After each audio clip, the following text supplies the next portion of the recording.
মাশাআল্লাহ, সিমের যে সিডসগুলো গতকালকে আমি আপনাদেরকে দেখিয়েছিলাম যে নতুন করে পাতা ছাড়তেছিল, এই একটি সমস্যা ছিল, এটাও ঠিক হয়ে গেছে। বাকি তিনটা কিন্তু মাশাআল্লাহ ভালো পরিমাণ বড় হয়ে গেছে এবং মোটামুটি এগুলো হয়তো আমি আর দু একদিন পরই যে জায়গায় বসাবো ফিক্সডভাবে ওই জায়গায় একেবারে পুরোপুরি বসায় দিব।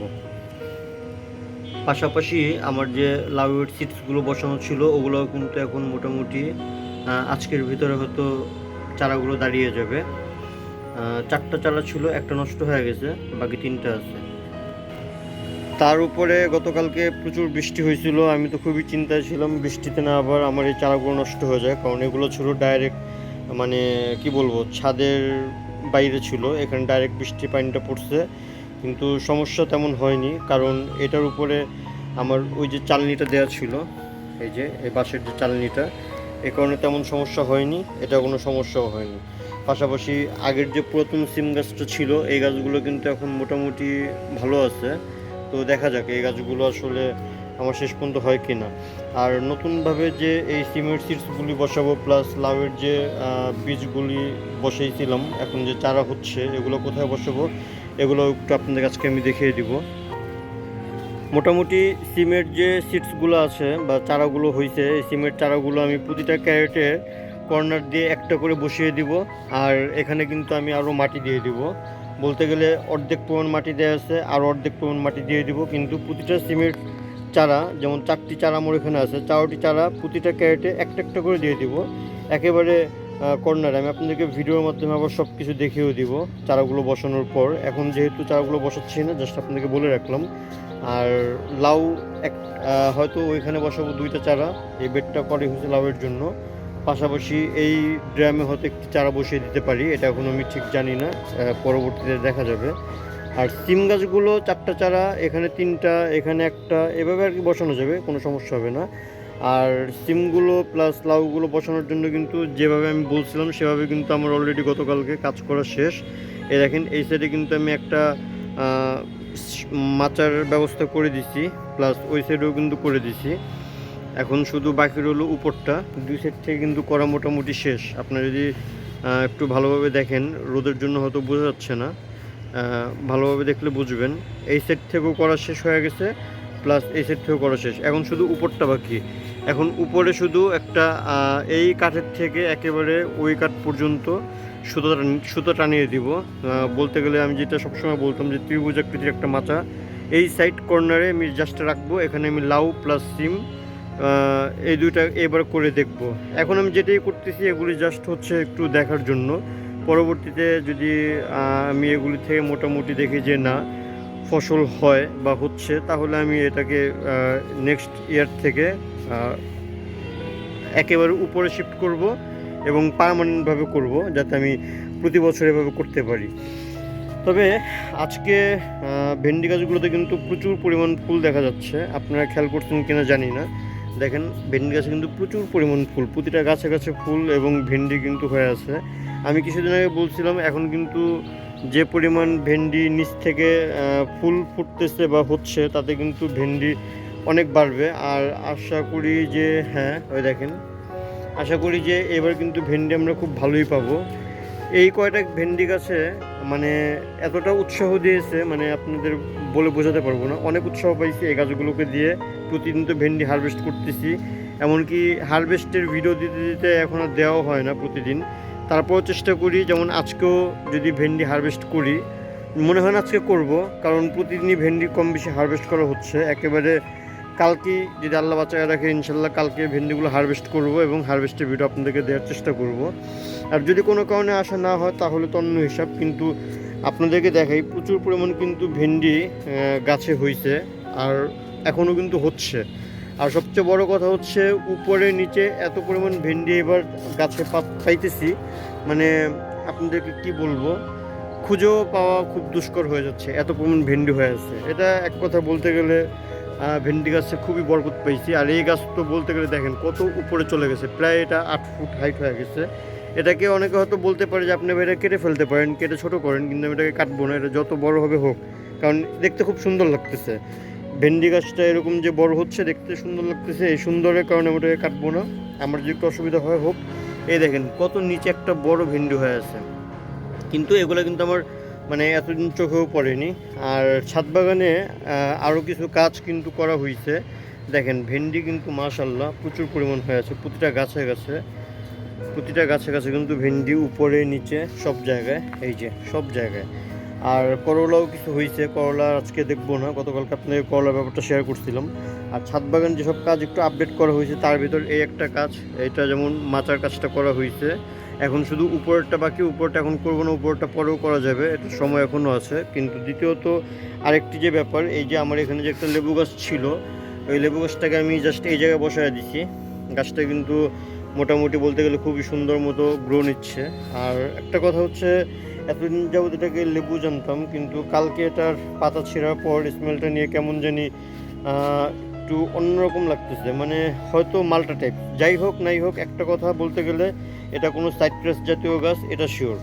ঠিক আছে, এটা কোনো সাইট্রাস জাতীয় গাছ, এটা আমি শিওর।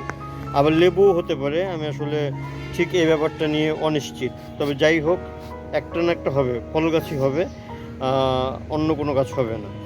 পাশাপাশি আরও যে কাজগুলো করা হয়েছে, গতকালকে আমি কিন্তু বলছিলাম যে আমার এই যে নাগামরিচটাকে কিন্তু একটু কাটিং করে দিতে হবে, 3G কাটিং। এই গাছটাও কিন্তু গতকালকে আমরা 3G কাটিং করে দিছি। যখন কালকে সব কিছু তো ভিডিওতে শ্যুট করা সম্ভব না, তো কালকে ভিডিও শ্যুট করার পরে যখন আমরা কাজগুলো ওই যে বেডের কাজগুলো করলাম, লতানো গাছগুলোর, ওই গাছের বেডের কাজ করার পর আবার যখন এই গাছের দিকে হুট করে চোখ পড়লো, তখন আবার এই গাছটাকে সুন্দর করে কাটিং করে দিছে। তো আর আরেকটা ব্যাপার হচ্ছে, আমাদের যে বেগুন গাছটা ছিল ওই জায়গায়, বেগুন গাছটায় কিন্তু এই জায়গায় বসায় দিছি। এই যে আজকে দেখতেছি মাশাল্লাহ ফুল আসছে বেগুনে, তো দেখা যাক, ফুল আসছে, ফুল থেকে ফল হবে, অনেক কিছু বাকি আছে, ফল ধরুক তারপরে। তবে ফুল আসাটাই হচ্ছে বড় ব্যাপার, ফুল আসছে দেখে ভালো লাগতেছে। আর ফল গাছের ক্ষেত্রে তেমন কোনো আর কিছু বলার নাই। তবে সকালবেলা যখন আজকে আসার পর এখান থেকে কিছু সবজি, কলমি শাক, এই শাকগুলোকে নিয়ে আমি তো আমার পাখিকে সফট ফুড হিসেবে আপাতত তেমন কিছু দেই না, জাস্ট ওই যে ছোলা ভুট্টা ভিজিয়ে দিই, আর ছোলা বুটের সাথে আমি কলমি শাক বা বিভিন্ন সময় বিভিন্ন শাকগুলো আমি দেওয়ার চেষ্টা করি। আজকে যেমন আমি ছোলা বুটের সাথে কলমি শাকগুলো দিচ্ছি। আর আমি যেহেতু আমার এগুলো সব বাচ্চা পাখি, এই জন্য আমি একদিন পরপর এই সফট ফুডটা দিয়ে থাকি। তো শেষে আমি দেখাবো পাখিকে যে খাবারটা দেওয়া হয়েছে, এটাও দেখাবো। ওরা অলরেডি কিন্তু খাচ্ছে। আর আম গাছের ব্যাপারে যদি বলতে যাই, তাহলে আম গাছে কিন্তু আম আর এখন পর্যন্ত হারভেস্ট করা হয়নি। প্রতিদিনকার মতো একটাই কথা, যখন হারভেস্ট করবো আপনাকে জানাবো। আর এইখানে যে গাছটা আছে, এই গাছটাও কিন্তু মাশাল্লাহ ভালো গ্রোথ নিচ্ছে। তবে একটা জিনিস বোঝার আছে, এই দেখেন এই ফুলটা আর এই ফুলটা, দুইটা ফুলের ভিতরে কিন্তু পার্থক্য আছে। তার মানে বোঝা যাচ্ছে এটা হচ্ছে স্ত্রী ফুল আর এটা হচ্ছে পুরুষ ফুল। এই জিনিসটা আমার মানে আজকেই চোখে পড়লো, আর এই জন্য আপনাদের শেয়ার করা। তার মানে এই যে জিনিসটা, এটাই একটা মানে আমাদের যেটা সবজি হয়, চাল কুমড়ো নয়তো শসা, যেটাই হোক এটাই সেটা। তবে এটা নিয়ে খুব আশায় আছি, দেখা যাক এটা কি হয় আসলে। এটা নিয়ে এতদিন যাবৎ এত কিছু চিন্তা করতেছি, এক একজন এক এক কথা বলতেছে, ফাইনালটা কি হয়। যদি পুরোপুরি ফলটা বড় হতে পারে বা সবজিটা বড় হতে পারে, তাইলে হয়তো আমরা জানতে পারবো। অল টাইম ম্যাঙ্গোতে কিন্তু আম পেকে, এই যে আম পেকে ঝুলে আছে। চলেন একটু ওই জায়গায় যাই।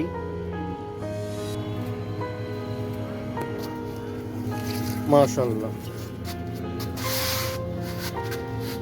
এতদিন যাবত এই আমগুলোকে কিন্তু দেখেই আসতেছি, কিন্তু আজকে ফাইনালি দেখার পর্ব শেষ যা মনে হচ্ছে। এখানে আরও কিছু আম হয়তো আমরা পেতে পারি। তবে হ্যাঁ, আজকে আম হারভেস্ট করতে হবে। আজকে যাওয়ার সময় আমগুলো হারভেস্ট করে নিয়ে যাব। এখন গাছে আছে থাকুক। আর এই যে বৃষ্টি পাওয়ার পর আমার যে পুঁই শাকগুলো কাটিং বসানো ছিল, এগুলো কিন্তু মোটামুটি ভালো গ্রো নেওয়া শুরু হয়েছে। আর এখানেও কিন্তু প্রচুর পরিমাণ ডাল ছাড়তেছে পুঁই শাকে। আর এই যে মরিচ গাছের যে ব্যাপারটা, আর একটা মরিচ গাছ যে ছিল আমাদের, এই মরিচ গাছটা কিন্তু আপনাদেরকে দেখিয়েছিলাম, পাতাগুলো সব ছিঁড়ে ফেলছি, নতুন করে পাতা হচ্ছে। কিন্তু দুঃখের ব্যাপার যে এইখানেও পাতাগুলো মোটামুটি কোঁকড়ানো আসতেছে, তাই এগুলোর মাথাও আমি আবার ভেঙে দিচ্ছি। এটা শেষ পর্যন্ত দেখে ছাড়বো যে আসলে এই মাথাগুলো ভাঙার পর নতুন যে পাতাগুলো আসে এগুলো কি ঠিকঠাক মতো আসে কি না, এটাই হচ্ছে বোঝার ব্যাপার। কারণ অনেকে বলে যতবার পাতা কুকড়াবে ততবার মাথাগুলো ভেঙে দিবেন, এক সময় ঠিকঠাক মতো আবার নতুন পাতা ছাড়বে এবং এই কুকড়ানোর সমস্যাটা ঠিক হবে। মরিচ গাছের সবচেয়ে বড় সমস্যা হচ্ছে এই পাতা কুকড়ে যাওয়াটা, এটা খুবই খারাপ জিনিস। আর ফল গাছের আপডেট বলতে তেমন কিছু নাই, সবজি গাছের আপডেট তো দিয়েই দিলাম। তো এখানে পেঁপে গাছ তার নিজস্ব গতিতে বড় হচ্ছে, মাশাআল্লাহ অনেক বড় হয়ে গেছে। এখন একটা কথা বলতে বাধ্য হচ্ছি যে ফল হোক বা না হোক, সবজি হোক বা না হোক, গাছের যে একটা শেপ বা গাছের যে একটা আকৃতি, এটা দেখেই মনে শান্তি। ঠিক আছে, এটা দেখেই মনে শান্তি। যতবারই আমি আম গাছটাকে এখানে মানে হাইলাইট করার চিন্তা করি ততবারই আম গাছটা ঢেকে যাচ্ছে পেঁপে গাছের জন্য। এখন মনে হচ্ছে এখানে আম গাছের জায়গায় পেঁপে গাছ থাকলেই সবচেয়ে বেশি সুন্দর লাগতো। যাই হোক, আমি পরবর্তীতে পেঁপে গাছ বসাবো ঠিক এই জায়গাগুলোর ভিতরে, এই জায়গাটাতেই পেঁপে গাছ বসাবো, হয়তো এই ড্রামের এই সাইডে বা ওই সাইডে, কারণ এই জায়গাটাতে পেঁপে গাছ খুব সুন্দর মতো গ্রো নিচ্ছে, এটুকু আমার বোঝা হয়ে গেছে। পাশাপাশি ওদিকে যে পেঁপে গাছটা ছিল ওই পেঁপে গাছটা কিন্তু বলতে গেলে তেমন গ্রো নিতে পারতেছে না, পাতাগুলো হলুদ হয়ে গেছে এবং গাছটাও কিন্তু এখনও ছোটোই আছে। আর এখানে যে লতানো গাছটা ছিল, লতানো গাছটা কিন্তু এই যে কালকে কাটিং করে দিছি, আপনার সাথে শেয়ার করা হয়নি ব্যাপারটা, কালকে কাটিং করে দিছি। এখন এই গাছটা দেখা যাক কি হয় না হয়। এখন পর্যন্ত কোনো ফুলের দেখা নেই, তবে অসংখ্য কলি আছে, অসংখ্য কলি আছে। এটা আসলে নিচ থেকে তেমন বোঝা যায় না, উপরের ছাদে গেলে উপর ছাদ থেকে আবার পুরোপুরিটা বোঝা যায়। আর আমি যে এই সিডসগুলি চারাগুলো বসাবো, চারাগুলো বসানোর জন্য কিন্তু আমার মাটি মোটামুটি রেডি করে রাখছি। এই যে এগুলো সব কিন্তু আমার রেডি করা মিডিয়া, এদিকে সমপরিমাণ ভার্মি কম্পোস্ট এবং মাটি দুটো মিক্স করে কিন্তু আমার মাটিটা বানায় কমপ্লিট করে রাখছি। গতকালকে আমি কিন্তু আপনাকে ভিডিওতে বলেছিলাম যে এই পেয়ারাটা কিন্তু হারভেস্ট করতে হবে, পেয়ারাটা অলরেডি পেকে গেছে। তো আজকে আর এটাকে রাখার ইচ্ছে নেই, আজকে নিয়ে যাওয়াটা বেটার হবে। কিন্তু তারপর আমার কেন জানি মনে হচ্ছে পেয়ারাটা থাকুক, কিন্তু এই থাকুকের কথা চিন্তা করতে গেলেই হয়তো পাখিতে নষ্ট করে দেবে, থাক তার চেয়ে বরং নিয়েই যাই, কারণ রাখাটা ঠিক হবে বলে মনে হচ্ছে না। কিন্তু পেয়ারাটা হয়তো আর দু একদিন থাকলে ভালো হতো, না থাকুক পেয়ারাটা, হয়তো এখনও পুরোপুরি পেয়ারাটা পাকেনি। আর সবচেয়ে বড় কথা হচ্ছে রিজিকে থাকলে পাবো, তা নাহলে পাবো না, পাখির জন্য ভয় পেয়ে লাভ নেই, আছে থাকুক। আর তো এখান থেকে প্যারা হারভেস্টের মতো কিছু নাই, আর হয়তো দু একটা প্যারা গতকালকে দেখছিলাম, একটা মনে হয় দেখছিলাম আরও এখানে, এখন প্যারাটা চোখে পড়তেছে না। আচ্ছা যাই হোক, এটা আবার পরে হয়তো পাওয়া যাবে। প্যারা গাছটা কিন্তু মাশাআল্লাহ ভালো বড় হয়ে গেছে, প্যারা গাছটা আমার একটু কেটে ছেটে ছোটো করে দিতে হবে। আর এই ডালটা কিন্তু ভালো বড় হয়েছে। তো যেহেতু আমার এখন ছাদ বাগানে কিছু ককাটেল পাখি আছে, ককাটেল পাখির জন্য আমি ন্যাচারাল একটা এনভায়রনমেন্টের জন্য আমি ওদেরকে খাঁচার ভিতরে কিন্তু ডাল দিয়ে থাকি। তো আমি চিন্তা করতেছি দুটো ডালই দেওয়া ভালো, এক হচ্ছে নিম গাছের ডাল আর দ্বিতীয় হচ্ছে প্যারা গাছের ডাল। তো আমি এই ডালটাকে সুন্দর করে কাটিং করব এবং ওই খাঁচার ভিতর দিয়ে দেওয়ার চেষ্টা করব, এই জন্য আমি ডালটাকে রেখে দিচ্ছি। আর এখানে যদি আমার আমড়া গাছের কথা একটু বলি, আমরা মোটামুটি বড় হচ্ছে, এটা আপনারা প্রতিদিনই দেখেন মাশাআল্লাহ, আমড়াগুলো ভালো পরিমাণ বড় হচ্ছে আর প্রচুর পরিমাণ আমড়া হয়েছে। আসলে এগুলো দেখাতেই মন চায়, ঠিক আছে, এত পরিমাণ আমড়া হয়েছে, না দেখালেও ভালো লাগে না। আর যে মরিচ গাছ কাটিং করে দেওয়ার পর কিন্তু মরিচ গাছের এই অবস্থা। কালকে আমাদের এখানে অনেক বৃষ্টি হয়েছে সারাদিন, কিন্তু আমি সকালেও বলছিলাম আবহাওয়া কিন্তু কালকে প্রচুর গরম ছিল, কিন্তু সন্ধ্যার পর থেকে এত পরিমাণ বৃষ্টি হয়েছে, যেটাকে বলে মুষলধারে বৃষ্টি। টানা 2 ঘন্টার মতো বৃষ্টি হয়েছে এবং অনেক বৃষ্টি হয়েছে, যা আসলে বলার বাইরে। তো গাছগুলো এখনও ভিজা, আমার ছাদ কিন্তু দেখছেন পুরোপুরি ভিজা। এই গাছেও কিন্তু এখন পর্যন্ত পানি দেওয়া হয়নি, দেখেন ছাদ এখনও ভিজা, এই গাছে এখন পর্যন্ত পানি দেওয়া হয়নি, গতকালকে বৃষ্টির পানি কিন্তু এখন পর্যন্ত আছে। তবে এই জায়গাটা শুকায় গেছে, এই জায়গায় পানি থাকে না, এই জায়গায় পানিটা শুকায় যায় খুব সহজেই। তো এখানে আবার আজকে পানি দিতে হবে। গাছ এখনও যেহেতু নর্মালি আছে, এই যে পাতাগুলো এখনও হয়তো লেতিয়ে পড়েনি, তবে আবারও কিছুক্ষণের ভিতরে পাতা লেতিয়ে পড়বে, পাতা দেখেই বোঝা যাচ্ছে। তো যাই হোক, এই ছিল মোটামুটি আমার গাছগুলোর প্রতিদিনকার আপডেট, কি হচ্ছে না হচ্ছে। বড়ই গাছটা উপরে থাকার জন্য হয়তো বড়ই গাছটা প্রতিদিন আপনাদেরকে দেখানো হয় না, কিন্তু বড়ই গাছের ভিডিও আমি খুব শীঘ্রই আপনাদেরকে দিব। বড়ই গাছটা কিন্তু প্রচুর পরিমাণ, মানে কি বলবো, ফুল নিয়ে আসছে এবং এখন কিন্তু অলরেডি ফুল ফোটা শুরু হয়েছে। যেহেতু আমি ফার্স্ট টাইম বড়ই গাছ লাগিয়েছি, বড়ই গাছের যদি কোনো স্পেশাল পরিচর্যা থাকে তাহলে আমার একটু কমেন্টস করে জানাবেন, কারণ বড়ই গাছ সম্পর্কে তেমন আমার আইডিয়া নেই, কোনো গাছ সম্পর্কে তেমন আইডিয়া নেই। আপনাদের কাছ থেকে আর কি শেখার জন্য মূলত ভিডিওগুলো আপনাদের কাছে শেয়ার করা। আপনারা অবশ্যই জানাবেন যে এই সময় বড়ই গাছের কী কী পরিচর্যা করলে বড়ই গাছের ফল আসতে আরও বেশি মানে সহজ হবে। এতক্ষণ রোদ্র ছিল, হুট করে আবার আকাশটা মেঘলা হয়ে গেছে, তার মানে মনে হচ্ছে আজকেও বৃষ্টি হবে। এই দেখেন পুরো আকাশ অন্ধকার হয়ে গেছে, আর এই অন্ধকার আকাশের ভিতরে আমি আমার একটু কামরাঙা গাছটা একটু দেখায় দিই। কামরাঙা গাছটা কিন্তু মোটামুটি বলতে গেলে নতুন পাতা ছাড়ছে। এখন আবার দেখা যাচ্ছে যে কিছু কিছু জায়গায় কিন্তু কামরাঙা গাছের ফুল আসা শুরু হয়েছে। হয়তো কামরাঙা গাছের ফুল আসা শুরু হয়েছে মানে হয়তো পুরো গাছেই আবার নতুন করে ফল ধরার সম্ভাবনা আছে, কারণ কামরাঙা গাছে কিন্তু ফুল এক জায়গা থেকে আসা শুরু হলে কিন্তু সব জায়গায় কিন্তু দেখা যায় যে হুটহাট করে ফুল এসে পড়ে। আর এই ফুলটা কিন্তু খুব সহজেই হয়ে যায়, মানে সহজে বলতে বোঝাতে চাচ্ছি যে দেখা যায় যে আজকে এতটুকু জায়গায় ফুল দেখতেছি, কালকে দেখা যাবে অন্য জায়গায় আবার আরও বেশি পরিমাণ ফুল এসে পড়ছে। আর আমার এই কামরাঙা গাছে ফল হয় না যে তা না, কিন্তু কামরাঙা গাছ আমার ভালো লাগে না একটাই কারণে, এই যে আবার এদিকেও ফুল আছে। কামরাঙা গাছটা আমার ভালো লাগে না একটাই কারণে, কামরাঙা গাছটা যে কোনো শেপের ভিতর থাকে না, এই যে ডালগুলো একেবারে কেমন জানি মরা ডাল বেশি। কামরাঙা গাছের প্রচুর ডাল নষ্ট হয়, গাছে কোনো আকৃতি থাকে না। আর তার উপর একটা বড় কথা হচ্ছে কামরাঙা গাছের ফলটা সবার জন্য আসলে ঠিক না, বিশেষ করে আমি যতটুকু শুনছি কিডনি রোগীদের জন্য কামরাঙাটা খুবই খারাপ একটা জিনিস। যদিও আল্লাহর রহমত আমাদের তেমন কোনো সমস্যা নেই, তারপরও কেমন জানি কামরাঙা গাছটা আমার কাছে ভালো লাগে না এখন আর। আর প্রতি বছর এটার থেকে যে পরিমাণ ডাল নষ্ট হয়, আর এত পাতলা ডাল, মানে কি বলবো, এই যে ধরতে না ধরতে ভেঙে যায়। যাই হোক, আকাশটা পুরো মেঘলা হয়ে গেছে, এটা দেখানোর জন্যই আপনাদেরকে মূলত এই কামরাঙা গাছের এখানে নিয়ে আসছি। এখন চলে যাব সরাসরি পাখির সেটআপে, চলুন। মাশাল্লাহ, ওরা কিন্তু সব একসাথে, আমি এই যে সফট ফুডের কথা আপনাদের বলছিলাম, এখনও কিন্তু ওদেরকে সফট ফুড খাওয়াচ্ছি। এই যে ওদেরকে একদিন পর পরই কিন্তু এই সফট ফুডটা দিয়ে থাকি। এখানে কিন্তু বেশি কিছু নাই, এখানে জাস্ট ছোলা বুটগুলো দিছিলাম, আগের দিন ভিজিয়ে রাখছি গতকালকে, আর পাশাপাশি ওই যে কলমি শাকগুলো ছিল, কলমি শাকগুলো একটু কেটে দিয়ে দিছি। ওরা কিন্তু এটাই খুব মজা করে খাচ্ছে, আর এটা ওদের জন্য দরকার, যেহেতু পাখি মুক্ত জিনিস। এখন আমরা যেহেতু পাখিটাকে পালার জন্য আমাদের কেজের ভিতর নিয়ে আসছি, তো সেক্ষেত্রে ওদের তো খাবারের চাহিদাটা পূর্ণ করতেই হবে। আর এই যে এখানে দিয়ে দিই ওদের যে মিক্স যে সিডস, এইটা এখানে বিভিন্ন জিনিস দিয়ে প্রায় 8-9টা আইটেম দিয়ে কিন্তু আমি সিডসটা মানে মিক্স সিডসটা বানায় থাকি। তো এই ব্যাপারগুলো আস্তে আস্তে শেয়ার করব।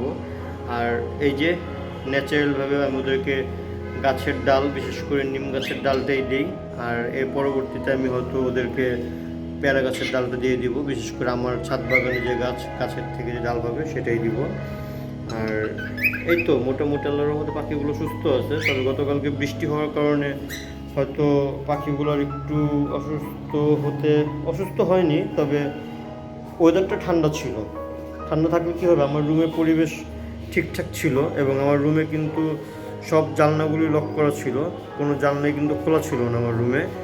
কিন্তু যে সমস্যাটা হয়েছে, ওদের একটু আলো বাতাসের জন্য আমি হয়তো 3-4টা করে জানলা খোলা রাখি। এই 3-4টা করে জানলা খোলা রাখার জন্য কিছু পানি হয়তো ভিতরে ঢুকছিল, আমি যতটুকু বুঝলাম যে পানিগুলো ঢোকার কারণে কিন্তু রুমটা আমার একটু ভিজা আছে।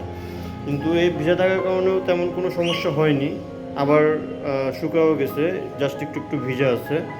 আর আপনাদেরকে তো আমার রুম কখনো দেখানো হয়নি, এটাই হচ্ছে আমার মূলত পাখির ঘরের সেটআপ বা রুম। তো আস্তে আস্তে ইনশাল্লাহ হোপফুলি আপনারা এই রুমটাকে ফুলফিল দেখবেন পাখি দিয়ে। আমার এই রুমটাকে হয়তো আমি একসময় খুব সুন্দর মতো সাজাবো। এখন যেহেতু নতুন অবস্থায় আছে এই জন্য তেমন আর সেট আপ করিনি। তবে এই রুমটা আমার মূলত এই জন্যই করা, আমি এখানে কিছু টাইম পাসের জন্য জিনিস রাখবো যেগুলো পালবো এবং দেখতে ভালো লাগবে, মনে একটা রিফ্রেশমেন্টের ব্যাপার স্যাপার যদি কাজ করবে এই আর কি। তো হোপফুলি ভিডিওটা আপনাদের সবার কাছে ভালো লাগছে, আর ভিডিও ভালো লাগলে হয়ে যাবেন নাজিস রূপ গার্ডেন অ্যান্ড পেটসের ফ্যামিলি মেম্বার। যারা এখনও চ্যানেলকে সাবস্ক্রাইব করেননি অবশ্যই চ্যানেলকে সাবস্ক্রাইব করবেন, আর ভিডিওটি যারা দেখছেন তাদেরকে অসংখ্য অসংখ্য ধন্যবাদ।